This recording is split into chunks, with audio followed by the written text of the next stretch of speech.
as we forgive those who trespass against us. And lead us not into temptation, but deliver us from evil. For thine is the kingdom, the power, and the glory forever. Amen.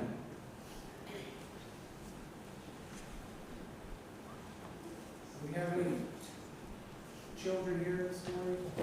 Small ones? We have a few, huh? Would you guys like to come up front?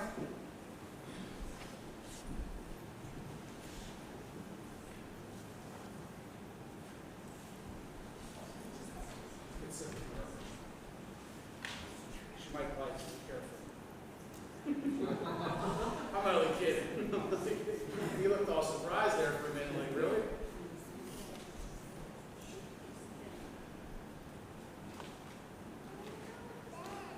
How you guys doing this morning? Awesome. That's good. In Luke 14:27 it says, "And anyone who does not carry his cross and follow me," come on. Not scary? "Whoever does not carry his cross and follow me cannot be my disciple." Now, I'm going to show you a picture of a couple of different things because I don't have them with me here this morning, but you know what a soccer ball looks like, right? You play soccer. And my little guy plays soccer too. Group are you? Cougars? Are you U6? U8. That's why I haven't seen you. You're U6. I'm actually a coach too. I somehow went from and a music book. You know what a music book looks like, right? Well, there are two very different things that play an important part in a story about this girl, Katie. A girl about the age of some of you. And Katie faced a very difficult decision. Many of her friends had signed up to play soccer. And Katie liked to play soccer too, and she wanted to be with her friends, but she also liked to play the piano. And she had been taking piano lessons for a couple of years. Soccer practice was at the same time as her piano lesson, and playing soccer would take away from the time she needed to practice the piano. And there was no way that she could do both. So what should she do? Should she quit piano and play soccer with her friends, or should she finish what she had started and continue with her piano lessons? These are the questions that she was asking.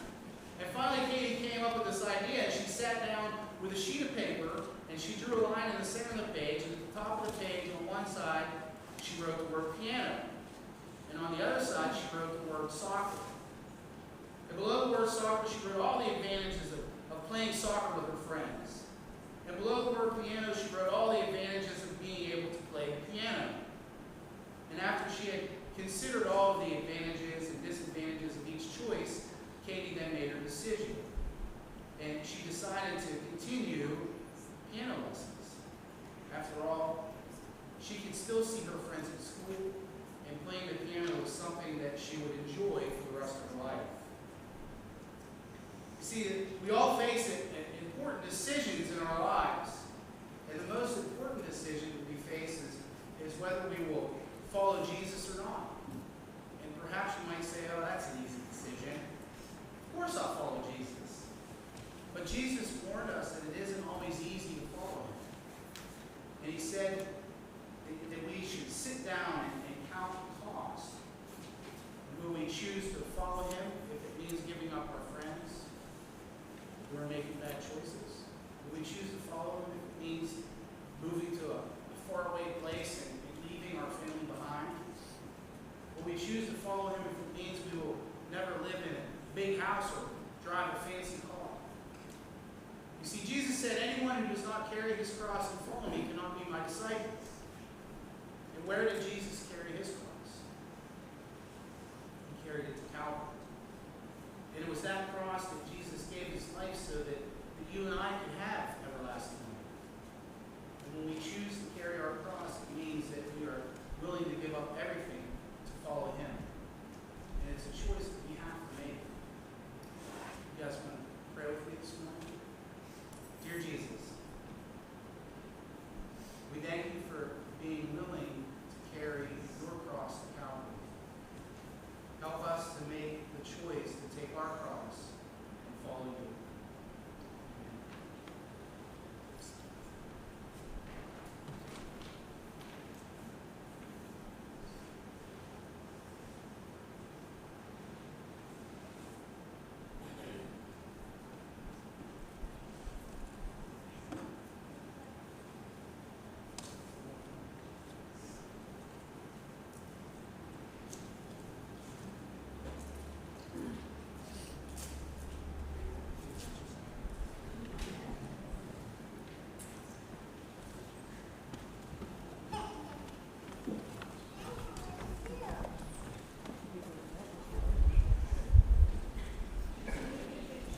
Our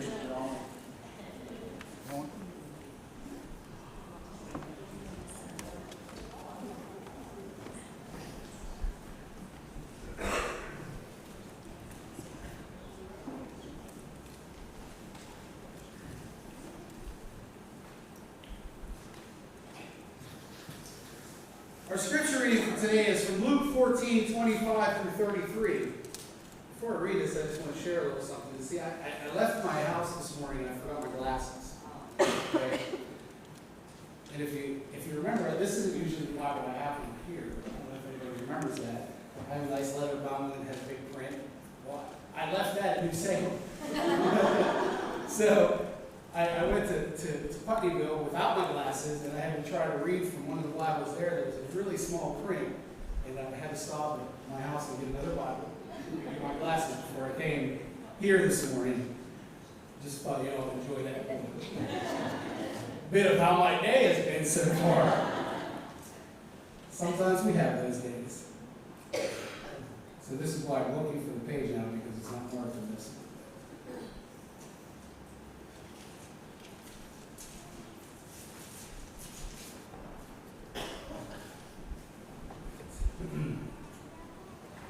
Large crowds were traveling with Jesus, and turning to them, he said, "If anyone comes to me and does not hate his father and mother, his wife and children, his brothers and sisters, yes, his own life, he cannot be my disciple. And if anyone who does not carry his cross and follow me cannot be my disciple. Suppose one of you wants to build a tower. Will he not first sit down and estimate the cost to see if he has enough money to complete it? For if he lays the foundation and is not able to finish it, everyone who sees it will ridicule him, saying, 'This fellow began to build and was not able to finish.' Or suppose a king is about to go to war against another king. Will he not first sit down and consider whether he is able with 10,000 men to oppose the one coming against him with 20,000? If he is not able, he will send a delegation while the other is still a long way off, and will ask for terms of peace. In the same way, any of you who does not give up everything he has cannot be my disciple." Word of God for the people of God. I wanted to share a story with you today that I may have shared it last year, and I don't know if I've ever shared it here, but I've used it in a couple sermons, and it's a really cool story, so that's why I use it. So if I've used it here before, it's in a different context today. So, one day a young disciple of Christ, desiring to fully receive what God had for him, visited the home of an elderly Christian. He heard this old man had never lost his first love for Christ over the years. And the elder gentleman was sitting on the porch with his dog, taking in a beautiful sunset. And the young man posed this question: "Why is it, sir, that so many Christians zealously chase after God during the first year or two of their conversion, but then fall into a complacent ritual of church once or twice a week and then end up looking no different than their neighbors who aren't even Christian? And I've heard you're not like that," he said to the man. And the old man smiled politely and replied, "Let me tell you a story. One day I was sitting here quietly in the sun with my dog, and suddenly a large white rabbit ran across the field in front of us. Well, my dog jumped up and he took off after the big white rabbit. And he chased the rabbit over the hills with passion. And soon other dogs joined him, attracted by his barking.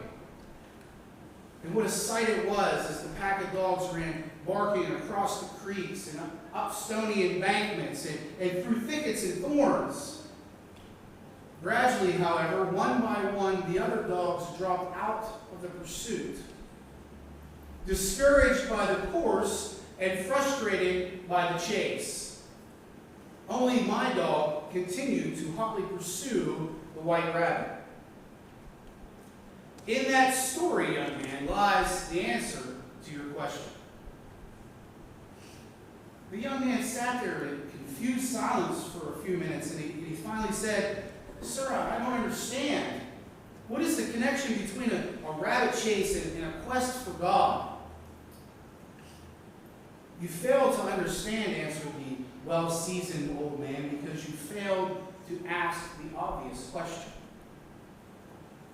Why didn't the other dogs continue the chase?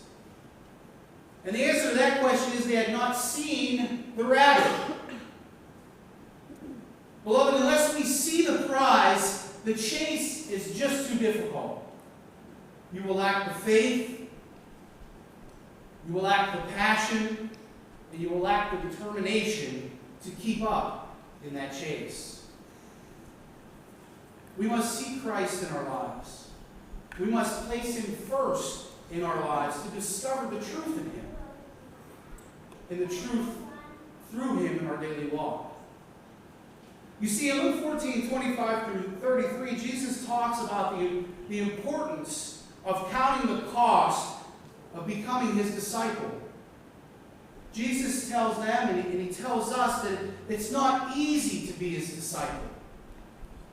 There's a price that has to be paid for becoming a Christian. And that's the complete surrender of all self-interest. Jesus says, if any man desires to follow me, let him deny himself and take up his cross and follow me. For whosoever will save his life shall lose it, and whosoever will lose his life for my sake will find it. And that's in Matthew 16, 24 to 25. You see, if it's requested of us, we must surrender all. All things, including love of family and love of self. We must be subordinate to our loyalty to God. Christians are called to put in second place everything in our lives except for God's will for us. God comes first. God comes before family. God comes before our friends. God comes before our very own lives. God is our ultimate concern. As we let the impact of that statement filter into our hearts and minds a little bit, it's a lot to take in this morning, right? We see that Jesus is calling us to a radical kind of life. A life which set those who follow Him apart from the rest of society. Jesus asked His disciples if they are willing to pay that kind of price to follow Him. And He asks us, are we willing to turn the love we have for Him into actions that will potentially set us apart, that will potentially separate us, potentially isolate us from our friends and from our families, and from our personal goals and our personal ambitions. And this is a very big price to pay. Are you able to be crucified with Him? So when we're crucified with Christ, we're dying in ourselves. Dying of ourselves.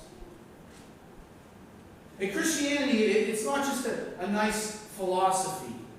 Christianity is a personal commitment to follow Jesus Christ as Lord and as Savior. Do you want to be His disciple? I'm sure everybody here would say, yeah.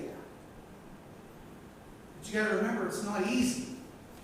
And if you want to follow Him, here's what you're called to do. You're called to place Him first above everything else in your life.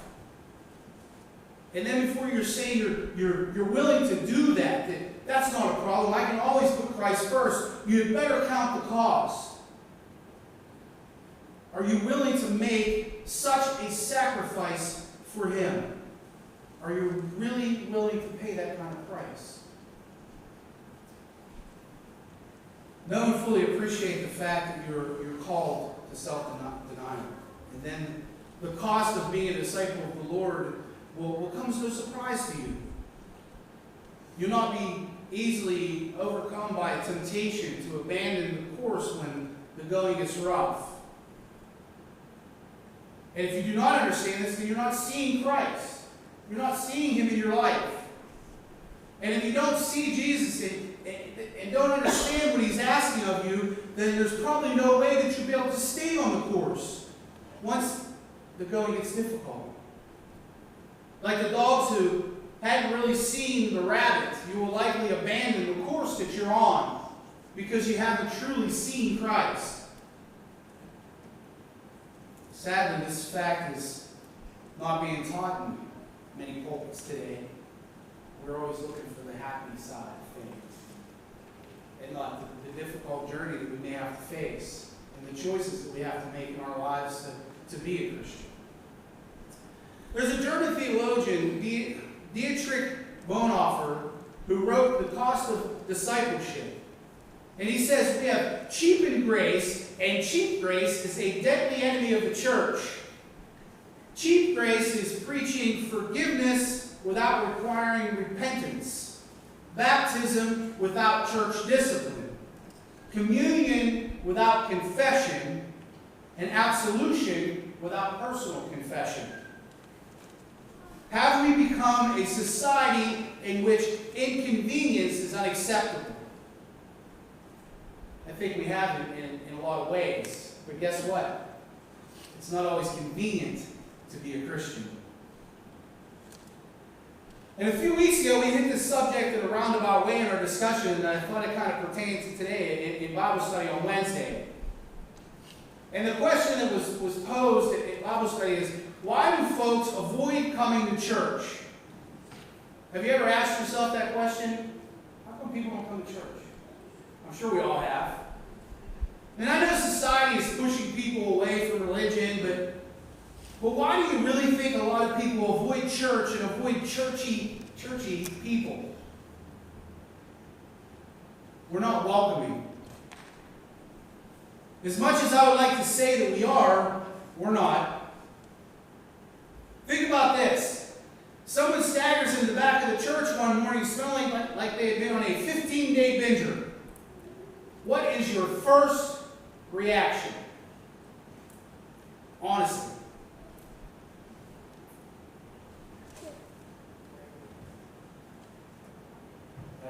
That's exactly it. Do you welcome that person with open arms? Do you introduce yourself and maybe even put them in the service? I think most of us would avoid this person altogether. And like Emily said, wondering what he's doing here. But guess what? He walked in here seeking something missing in his life. He walked in here seeking forgiveness. He walked in here seeking love. He walked in here seeking what he didn't know that he was missing. And if we don't welcome that person, what are we doing? How's he going to find Christ? Do you think we'd be looking at this man and seeing Christ in him? Or would we be seeing our own impressions of who he is, what he deserves in life, right? Making our own judgments, our own opinions, not seeing our faults. To be honest, there was a portion of my life where I avoided church because of self-righteous, churchy people. And who would point the finger at you and of disdain and of distrust and of dislike. And I could feel the eyes upon me, judging me every move I made, even by the people in the pulpit.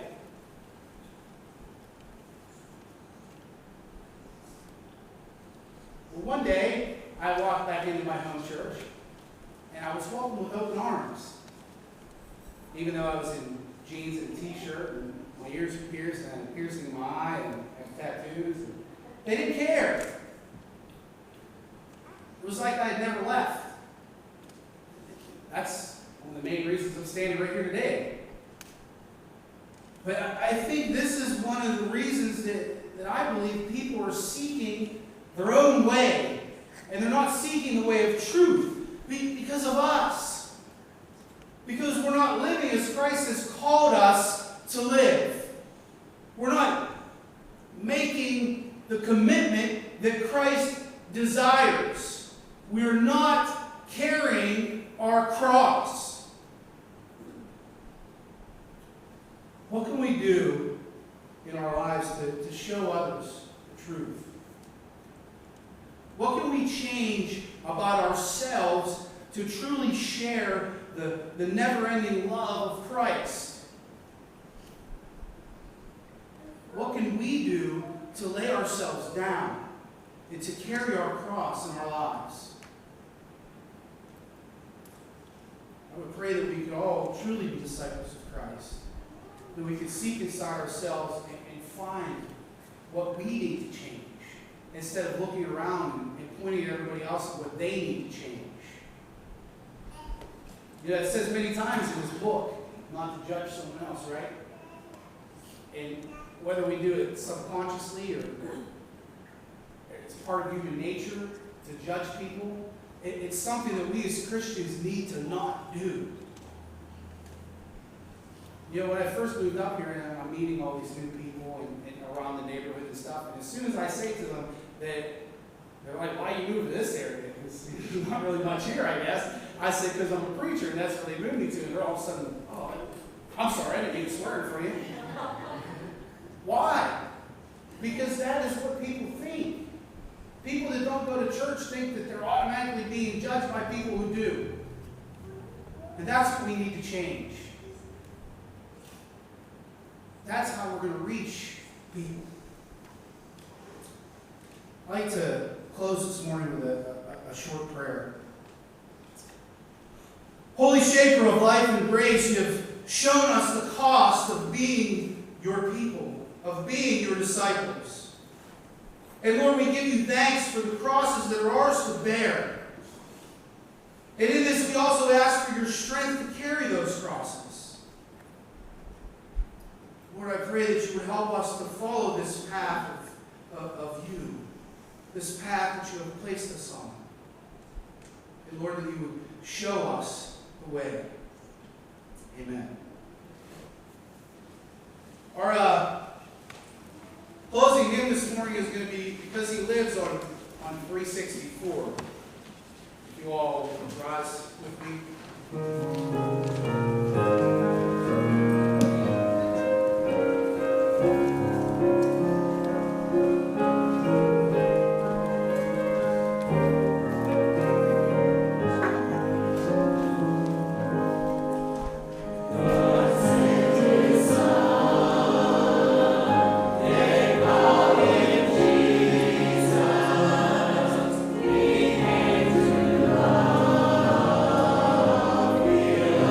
Forever.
in love and in service to the world.